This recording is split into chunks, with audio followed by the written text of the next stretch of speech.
Ebuan, iting wala mo satuting iti kilawang viශ්වාස කරනවා. ඉතින් අදත් ආදරෙන් පිළිගන්නවා මගේ විල්දාරා කියන නාලිකාවට. ඉතින් මම අද කතා කරන්න යන්නේ ඔයාලා මේ වෙනකොට මම හිතන්නේ හොඟ දෙනෙක් දැනගෙන ඉන්නේ නැතුව ඇති. ඔයගොල්ලෝ හුරුතලයට හාව ඇති කරනවා. ඒ වගේම කෙලේ නහව ගැන බොහොම උනන්දුවක් දක්වන කෙනෙක් වෙන්න පුළුවන් ඔයා. ඉතින් ඔයාලා මීට කලින් දැනගෙන හිටියද හාවෝ තමන්ගේ වසුරු නැවත ආහාරයට ගන්නවා. ඉතින් මේක අරුම පුදුම දෙයක් නේද? අහනකොටත් පුදුමයි. ඇයි මෙයාලා මේ තමන්ගේ වසුරු ආහාරයට ගන්නේ කියලා. ඉතින් මම අද කතා කරන්නේ සිකෝට්‍රොප්ස් ගැන. සිකෝට්‍රොප්ස් කියන්නේ හාවන්ගේ වසුරු වල ඔයාලා අපි දන්නවා අපි කියන්නේ හාබෙටි කියලා. ඉතින් මේ හාබෙටි වල අපි දකින එළියේ දකින දේ නෙමෙයි. එයාලගේ බඩවැලේ නිෂ්පාදනය වෙනවා දෙවනි අදියරක් විදියට සිකෝට්‍රොප්ස් කියලා එකක්. ඒක කළු පැහැති ඒ වගේම මෘදු සාමාන්‍ය කඩලට ප්‍රමාණය පොකුරක් වගේ හැදෙන්නේ. ඉතින් මේක අපිට බොහෝ දුරට දකින්න හම්බෙන්නේ නැහැ. හේතුව තමයි මෙයාලා මේක පිට කරන්නේ මධ්‍යම රාත්‍රී සහ අලුයම් කාලවල. ඒ නිසා අපිට දකින්න හම්බෙන්නේ නැහැ. ඉතින් කියන්න ඕන මේක යාළගේ නරක පුරුද්දක් නෙවෙයි. මේක යාළා සාමාන්‍යයෙන් කරන දෙයක්. මොකද යාළට අත්‍යවශ්‍ය පෝෂක කොටස් ගොඩක් ඒකේ තියෙන නිසා තමයි යාළා මේක ආහාරයට ගන්නෙ. ඉතින් ඔයාලට දැන් පුදුම හිතෙන්නේ නැති මෙහෙම කරනවා නේද කියලා සත්තු. ඉතින් සබාදාම හරිම පුදුම එකක්. ඉතින් මේකෙදි එයාට ලැබෙනවා විටමින් B, ඒ වගේම විටමින් K, ඒ වගේම එයාට හිතකර බැක්ටීරියා ගොඩක් මේකේ අන්තර්ගත වෙනවා. ඉතින් මෙයා මේක වැටෙන්න සැනින් ආහාරයට ගන්න නිසා තමයි අපිට ඒක දකින්න හම්බෙන්නේ නැත්තේ.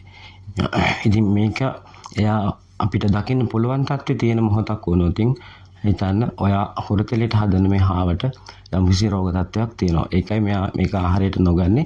ඒ නිසා තමයි අපිට මේක දකින්න හම්බෙන්නේ. ඉතින් ඒ නිසා මතක තියාගන්න ඔයත් හොරතලෙට හාව ඇති කරන කෙනෙක් නම් මෙයාගේ මේ සිකෝට්‍රොප්ස් කියන එක ඔයාට දකින්න හම්බුනොත් එයාට යම් කිසි රෝග තත්ත්වයක් තියෙනවා වහාම පසු වෛද්‍යවරයෙක්ගේ සහාය පතන්න ඕනේ. එයාට ප්‍රතිකාර කරන්න අවශ්‍යයි.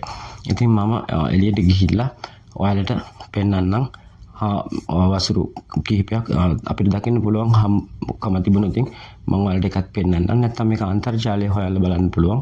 මේකේ ගොඩක් විස්තර තියෙනවා. මම හිතන්නේ අපේ අය මේ ගැන දැනගෙන නැතුව ඇති. ඒ නිසා මට හිතුණා ඔයාලත් එක්ක විල්දාරා කියන මගේ නාලිකාව හරහා මේ ගැන කතා කරන්න. ඉතින් මේ ගැන තොරතුරු දාන්න කෙනෙක් නම් ඔයා වඩාත් පුළුවන් පහලින් කමෙන්ට් එකක් දාන්න.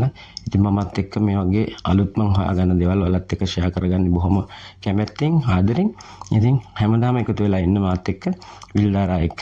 ඉතින් තාමත් විල්දාරා subscribe කරේ නැත්නම් විල්දාරා Facebook page එක follow කරේ නැත්නම් follow කරලා එකතු වෙන්න. ඔයාලා හැමෝටම සුබ දවසක් ප්‍රාර්ථනා කරනවා. ඉතින් ඔන්න බලන්න මම එළියට ගිහිල්ලා ශේෂ්ත්‍රයේ හාබෙටි තියෙන තැන් බලලා උත්සාහ කරන්න. බොහෝ දුරට හම්බෙන එකක් නැහැ. සිකෝට්‍රොප්ස් කියන එක ඒක බොහොම මම අර කලින් කිව්වාගේ අලුයම් කාලේ සහ මධ්‍යම රාත්‍රියේ පිට කරන සැනින්ම මෙයාලා ආහාරයට ගන්නවා. ඒ නිසා අපිට මේක දකින්න අවස්ථාවක් නැහැ. ඉතින් සාමාන්‍ය වසුරු වල ස්වභාවය ඔයගොල්ලෝ දන්නවා. කෙඳි සහිත සාමාන්‍ය කඩලැට ප්‍රමාණය බෝල වගේ තියෙන්නේ.